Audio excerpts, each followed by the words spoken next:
छत्रपती संभाजीनगरमध्ये भाजप आणि शिंदेची शिवसेना यांच्यामध्ये अनेक जागांवरून रस्सीखेच सुरू आहे। हा पेच सोडवण्यासाठी काल मध्यरात्री अचानक राजकीय हालचालींना वेग आला। राज्याचे गृहनिर्माण मंत्री संजय शिरसाट यांच्या निवासस्थानी भाजपचे नेते चंद्रशेखर बावनकुळे आणि शिरसाट यांच्यामध्ये एक महत्त्वाची बैठक झाली।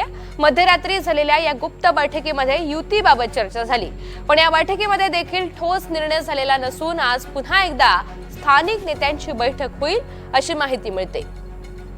अधिकची माहिती जाणून घ्यात मोहसिन शेख आपल्या सोबत आहेत। मोहसिन, कालच्या बैठकीमध्ये कोणताही अंतिम निर्णय झाला नाही, त्यामुळे आज पुन्हा एकदा बैठकांचं सत्र हे पाहायला मिळेल आणि एकंदरीतच ही चर्चा कुठपर्यंत आली आहे? आता ही 7वी 8वी बैठक होती। आता प्रश्न असा पडायला लागला आहे की ही खरंच युतीचा तोडगा निघत नाहीये की बंडखोरी टाळण्यासाठी हा काही ब्री प्लॅन आहे। कारण एवढ्या बैठका होऊन देखील शिवसेना आणि भाजपमधील जागांचा तोडगा निघत नाहीये। आता तर थेट भाजपच्या ज्येष्ठ नेते बावनकुळे आणि शिरसाट यांना बैठक करावी लागली आणि ती मध्यरात्री बैठक करावी लागली। मात्र त्यानंतर देखील तोडगा निघालेला नाहीये।